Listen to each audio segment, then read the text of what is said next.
So what do you think the peace deal might look like?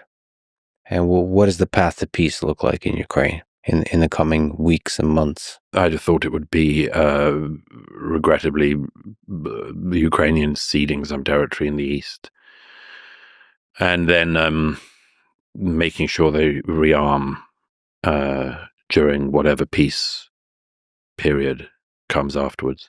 And probably all 4 territories of Donetsk, Luhansk, Zaporizhzhia, Kherson. You couldn't lay any of that out because it has to be negotiated on. But I mean, I think that, and I think the ease with which non-Ukrainians are currently speaking about the Ukrainians ceding territory is concerning, because these territories include hundreds of thousands of Ukrainian citizens who do not want to live under Putin's rule, and people who have families in the rest of Ukraine, and much more. And I recently interviewed children who had managed to get out of the Russian occupied areas, and it's brutal for a Ukrainian to be growing up in that territory. So when people say, well, obviously, Donetsk has to be given to Putin, I think that is not as easy a thing if you're in Ukraine as it is if you're sitting in New York, say. And by the way, I think that on the issue of, there is a school of thought that obviously President Trump to some extent was floating in recent weeks, which is that if a deal is done, a business deal in relation to minerals or anything else, you get a kind of buffer zone of American businesses and investment, and therefore American business people in the region, which would effectively warn Putin not to invade. I don't follow that idea, because not least there were Americans in the regions that were invaded in 22 and they left fast. And we know from Hong Kong and other places that just because there are international financial interests in the region does not mean that a dictatorship will not either militarily or covertly take over. I don't see American miners as being an effective buffer zone against Putin. Okay, is it possible that Donald Trump is a mediator, a successful negotiator that brings a stable peace to Ukraine? It's possible. We'll have to see. I think it's just too early and complicated to tell. That he wants to bring a peace seems to me to be obvious. He stated it a lot of times. Whether he can, we're just going to have to see. It's extremely hard to see some of the parameters of the peace deal. And I would suggest that not the most difficult, but one of the most difficult is that there is no peace guarantee on paper that the Ukrainians can possibly believe. It doesn't matter, because we in the West, some of the countries in the West have said it before, that we'd secure their peace, and we haven't. And so what other than NATO membership, which is not possible in my view, what other than NATO membership would reassure the Ukrainians that they are going to have their borders secured and the peace of Ukraine secured? I can't see. I think there's not going to be ever a guarantee that you can trust. I think the way you have a guarantee, implicit guarantees, by having military and economic partnerships with as many partners as possible. So you have partnerships with the Middle East, you have partnerships with India, perhaps even with China, with the United States, with many nations in Europe. All of which still suggests that if there's enough financial interests in Ukraine, they would prevent another Russian invasion. There would be financial pressure. Yeah, there would be, Russia needs to be friends with somebody, either China or the West. I think a world that's flourishing would have Russia trading and being friends with the West and the East. That would be ideal.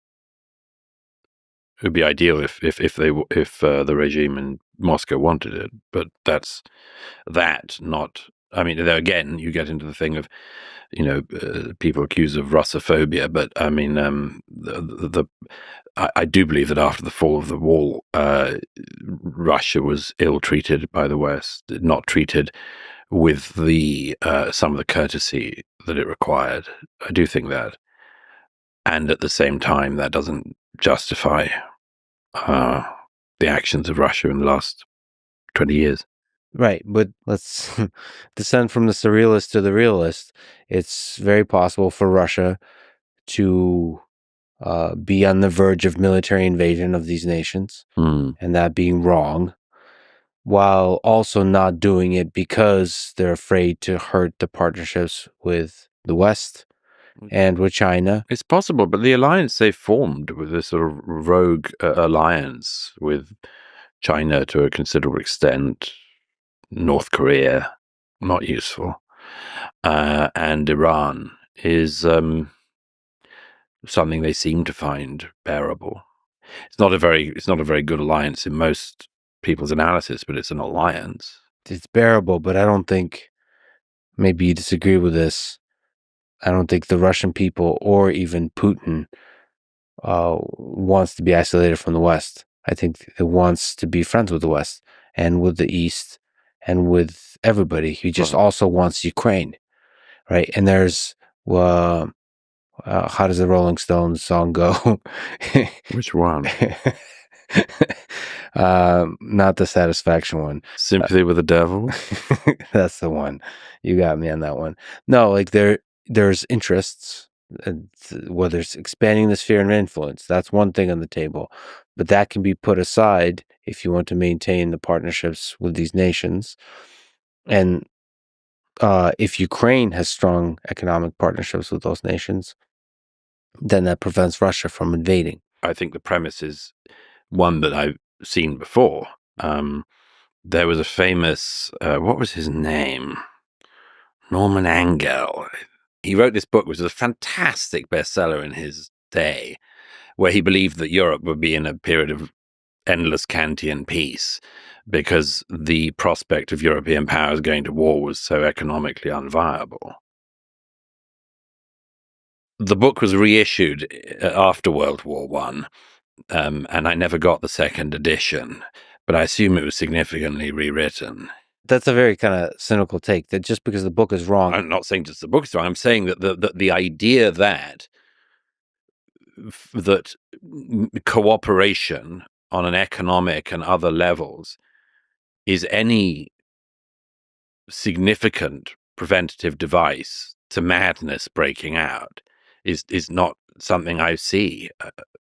Could deter some people. Right. It could deter some very, very rational, economically driven actors, but it fails to take into account all of the other things that motivate people to go to war and to invade and to go mad. Okay, well, I would argue that in the 21st century, one of the reasons we have much fewer wars is because of the much more so there's few tools here on the geopolitical stage. One of them is that you were just much more interconnected economically, globally interconnected, and that is always a present pressure on the world to keep peace. There's a lot of money to be made from peace. There's also a lot of money to be made from war. There's a lot of interest to tension, and I'm just presenting one of the tools that a leader should be using. The alternative is what? Military force. That is an interesting one, sometimes a useful one, but unfortunately, it has its downsides also. And after 3 years of war and the hundreds of thousands dead, you have to start wondering, what are the options on the table? Right? I agree. I'm obviously for economic cooperation, but my only caveat is not to think that is something which is of ultimate interest, or even at the top of the list of interests of despots, tyrants, extremists who want something else. Yeah, but can you read the mind of Vladimir Putin? No. a lot of the ideas I hear about peace is Putin bad, victory must be achieved, NATO membership required. Yeah, well, There's this kind of like, but what's the there? You have to come to the table to end the killing. That's one, and to have different ideas of how to have a non-zero chance of peace. So that what the options are. It seems to me the only option, not the only option, but the likeliest option is a lot of strong economic partnerships. There's of course other radical options. There's Russia joining NATO or something like this, or there's giving, doing flirting with World War III, essentially giving nukes to Ukraine or something like this.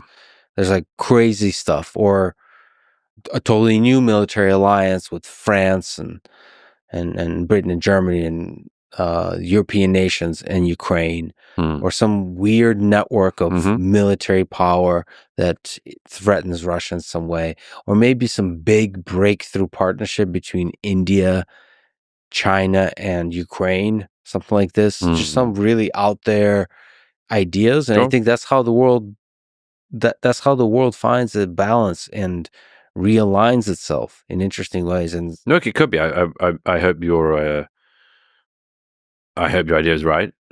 I think it's about it's certainly the most peaceful way for this to be resolved. My only caveat, as I say, is, and also never forget to factor in that people want different things in this world. And some people don't dream as you dream. I think we'll talk about that. So in your new book, Death Cults, that one is an easier one for me to understand to the story that you're describing. I am more hesitant to assign psychopathy to leaders of major nations. Sure. Yeah. I'm not by any means urging you to regard Vladimir Putin as a millenarian madman who cannot be in any way understood. I think he could be negotiated and reasoned with. From your lips to God's ears.